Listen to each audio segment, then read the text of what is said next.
Usap-usapan pa rin ang bongga super intense at action-packed mid-season trailer ng Incognito o Neon Saga.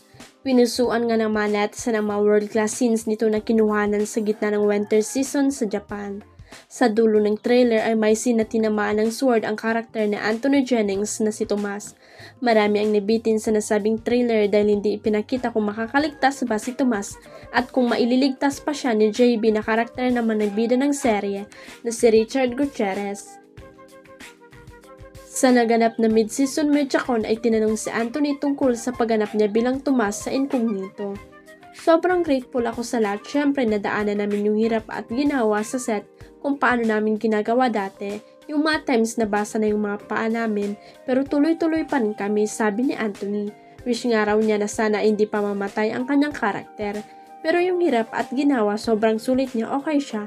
Noong una parang kaya pa namin ito direct. Ang daming questions pero nung napanood na namin yung trailer, hindi na namin in-expect na ganun pala yung habulan sa jet ski. Ganun pala. Sobrang amazing lang, sobrang nakaka-proud na party pa rin ako ng show na ito. Sana hindi ako mamatay, payag niya, sabay tawa.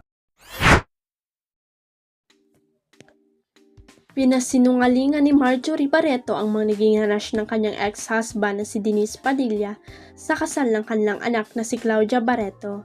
Sa interview ni RG Diaz, ipinagdiinan ni Marjorie na ipinaalam ni Claudia kay Denise na hindi ito ang maghahatid sa altar ng araw na makipagkita sa komedyante ang kanilang mga anak. Sinabi ni Marjorie na nagdesisyon na siyang magsalita dahil itong latest na nangyari, it's just too much. I think he wants to accuse me na ini-orchestrate ko lahat para magmukha siyang tanga. Tama ba ako na hindi nasabi yung pangalan ko lang? Inaway niya na lahat ng tao lumaki na yung kwento, masyado nang makalat yung kwento. Pero ang gusto lang niyang tumbukin ay si Marjorie, ang may pakana ng lahat, sabi ni Marjorie.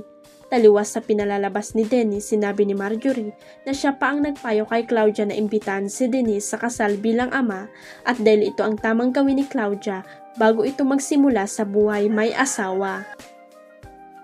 Ilang araw umanong nag-isip si Claudia kung iimbitahan si Dennis at nang makumbinsi ay malinaw na sinabi nitong I don't want him to walk me down the aisle. Pero para umano walang gulo dahil Dennis sa an explosive temper ay nag-sacrifice na si Marjorie at sinabing hindi rin niya ihahatid sa altar si Claudia at mas okay na mag-isa na lang itong maglakad patungo sa altar. Para formal na magpaalam sa ama, isinama ni Claudia ang mga kapatid na sina Julia at Leon sa pagkikipagkita kay Dennis. Ayon kay Marjorie, totoo ang sinabi ni Dennis na naging masaya ang pagkikipagkita nito sa mga anak. Doon umano ay dalawang bagay ang ipinabatid ni Claudia kay Dennis. Don't divulge the wedding details, lalo na sa social media. Sinabihan din daw ni Claudia si Dennis na Papa, I'm going to walk by myself down the aisle at nag-okay naman daw si Dennis kaya naging masaya ang pagkikita ng mag-ama. Mamatay man lahat ng anak ko, sinabi niyan kay Dennis dahil that was the main reason for the lunch. Ayon kay Marjorie. Dennis, please, alam kong i-deny mo to pero kung noon pa ay nagsasabi na agad hindi okay sa iyo na Claudia will walk alone sa aisle. Hindi na kayo aabot sa makakapunta ka pa sa wedding kasi request yan ng bata. Sabi pa ni Marjorie, hindi rin totoong walang pumansin kay Dennis sa simbahan. Pinatunayan ito ni Marjorie sa pagpapakita ng mga larawan. He was warmly greeted by my family. Totoo, anya pa na nakaupo siya sa front row katabi ng ibang sponsor at sinabihan naman si Dennis na umupo rin sa front row sa tabi ng mga sponsor ng mga ninong pero nagpabiktim-biktim na siya sa likuran. Sinabi pa ni Marjorie na pagdating niya ng simbahan ay plano niyang lumapit sana kay Dennis para mag-hi. Pero OG, pumasok pa lang ako sa simbahan, ang angas na agad ng tingin niya sa akin from afar, parang siyang galit na andito ako sa kasal. Kwento ni Marjorie. Ayon pa kay Marjorie, sa kabuuan ng kasal ay kinukuha na ng video si Dennis ng sidekick nito para documented na agad ang nangyayari at ready na talaga para sa social media. Diin pa ni Marjorie, hindi niya inihatid hanggang altar si Claudia pero yung tagapangasiwa ng simbahan ang nagsabing kailangan niyang lapitan si Claudia at itaas ang veil bilang bahagi ng paglalakad nito. Bago makalapit sa altar ay mag-isa na uli naglakad si Claudia at naupo na umano si Marjorie.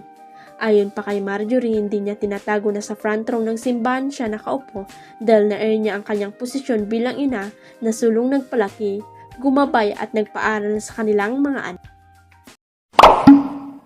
Huwag kalimutang i-click ang subscribe button at i-ring ang notification bell para sa latest at legit chika updates.